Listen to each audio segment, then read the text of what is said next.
support students, inform the campus community of the various types of multiculturalism, and assist in encouraging a campus environment that is committed to diverse student learning. The purpose of the office is to amplify the academic, social, and cultural development of students, as well as plan and implement programs that facilitate opportunities for self-expression and cultural harmony. Activities including lectures, forums, cultural and social events are open to students, faculty, and staff. Today's program will highlight several aspects of the Holocaust and its impact on the world.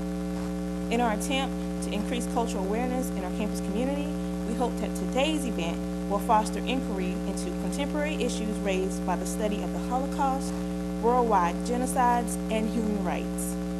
The Multicultural Advisory Board, made up of faculty, staff, and students, has been very instrumental in ensuring that programs such as these are implemented at Marion University. At this time, I would ask that the Multicultural Advisory Board please stand and be recognized.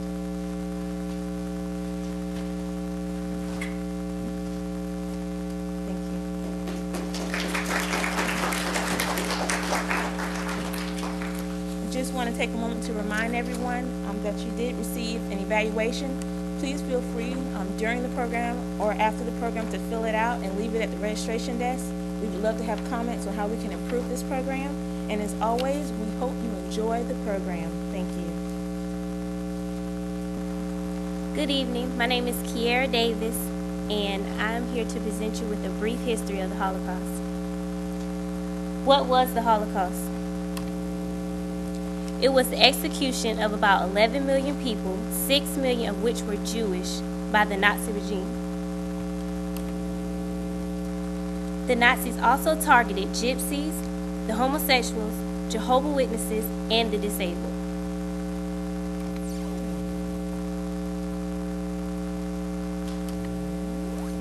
Adolf Hitler.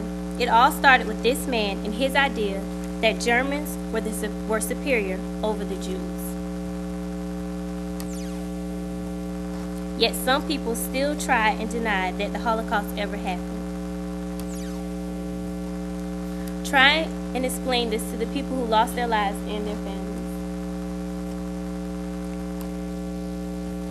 And a lot of people wondered, were children killed in the Holocaust?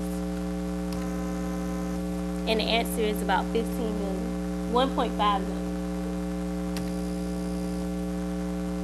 Yet it all started so simple. First, with boycotts of Jewish-owned businesses, Jewish people were stripped of their citizenship. They soon were allowed to go to parks, hold government jobs, and doctors were not allowed to perform on Jewish patients.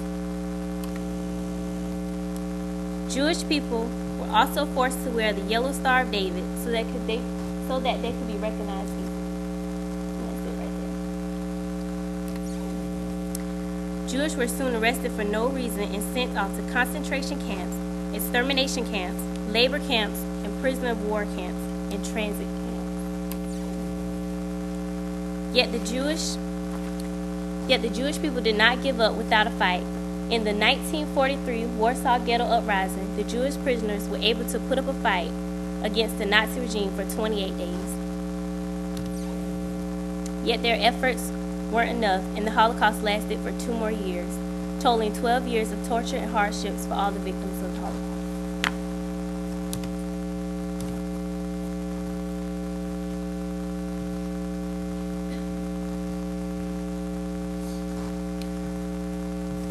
Thank you all for coming today. As you came in, you were handed a pink card or a yellowish green card. If you have a pink card, will you please hold it up? That, if you're holding a pink card, that represents about 2/3 of this group. If you have a pink card, you would not have survived the Holocaust if you were Jewish.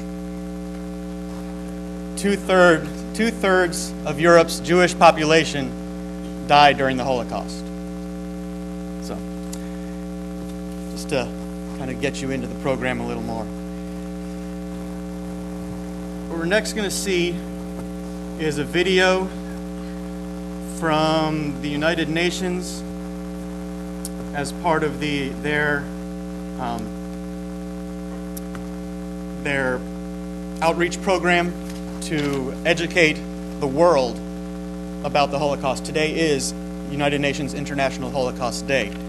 And this video was developed in partnership with Paul Salmons, Head of Curriculum Development, Holocaust Education Development Program, Institute of Education, University of London, and Cornelia Reitz, United Kingdom Holocaust Center in Nottinghamshire. And the purpose of this video is to pull memories and meaning out of everyday objects or objects deemed necessary to our daily life.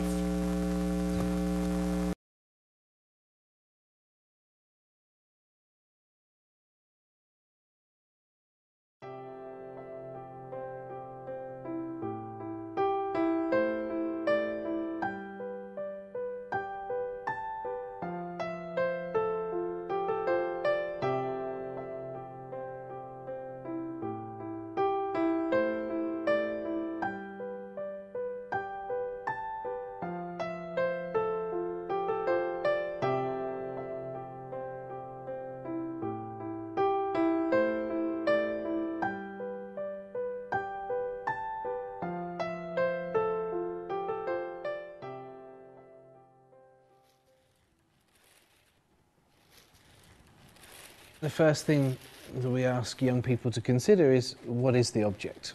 So, of course, it's a very easy question. Everyone can say it's a shoe. And the second question, of course, then to develop that is, so whose shoe? So who is the person behind this object? So obviously, there are clues in terms of first of all, the size of the object. So it's fairly straightforward to see that this is a child's shoe. Developing that a little bit further, we could ask, well, how old is the child? We could think about the gender of the child. We don't know that for certain, but let's say it's a boy's shoe. And the child perhaps around 3 years old. Our students can tell us pretty quickly that this is from some decades ago. It's an old shoe, and they can tell that through the style of the shoe. The colour is faded, the shoe is crumpled, the eyelets are rusted. And turning the shoe over and looking at how the shoe is made, it's cobbled together, little nails, pins or tacks holding it in. Part of the heel here has come away and we can see a little bit more of the nail.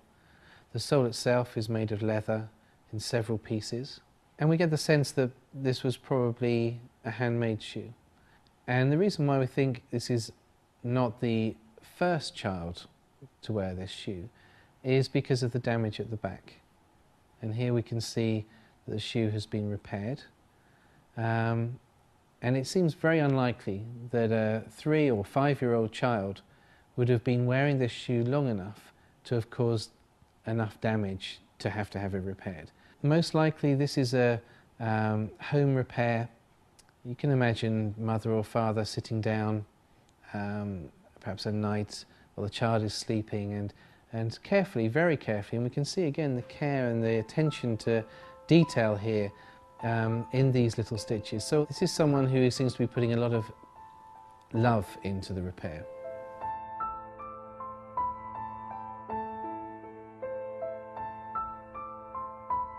We don't know the child's name, we don't know where he was born, we don't know what language he spoke. The only other thing we know is the place that it was found, and this shoe was found in Auschwitz-Birkenau.